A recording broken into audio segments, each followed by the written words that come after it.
News from Nowhere, or An Epoch of Rest, being some chapters from a Utopian Romance, by William Morris, read by Andrew Wincott for Naxos Audiobooks.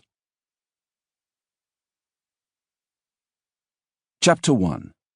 Discussion and Bed.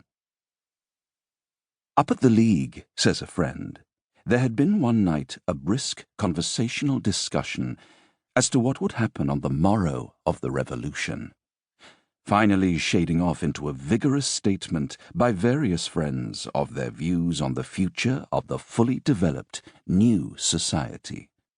Says our friend, considering the subject, the discussion was good-tempered, for those present being used to public meetings and after-lecture debates, if they did not listen to each other's opinions, which could scarcely be expected of them, at all events did not always attempt to speak altogether, as is the custom of people in ordinary polite society when conversing on a subject which interests them.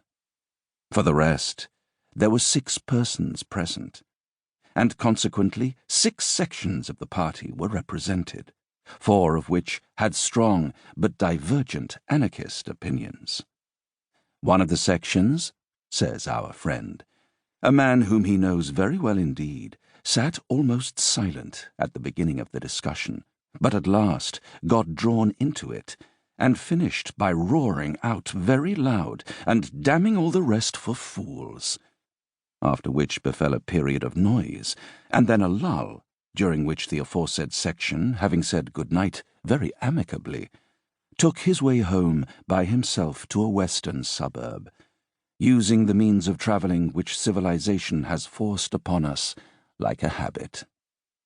As he sat in that vapour bath of hurried and discontented humanity, a carriage of the Underground Railway, he, like others, stewed discontentedly, while in self-reproachful mood he turned over the many excellent and conclusive arguments which, though they lay at his fingers' ends, he had forgotten in the just past discussion.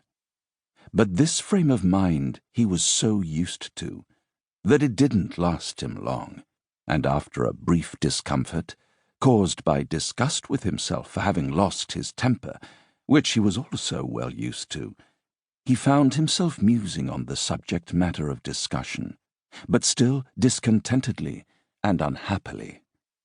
"If I could but see a day of it," he said to himself. "If I could but see it!"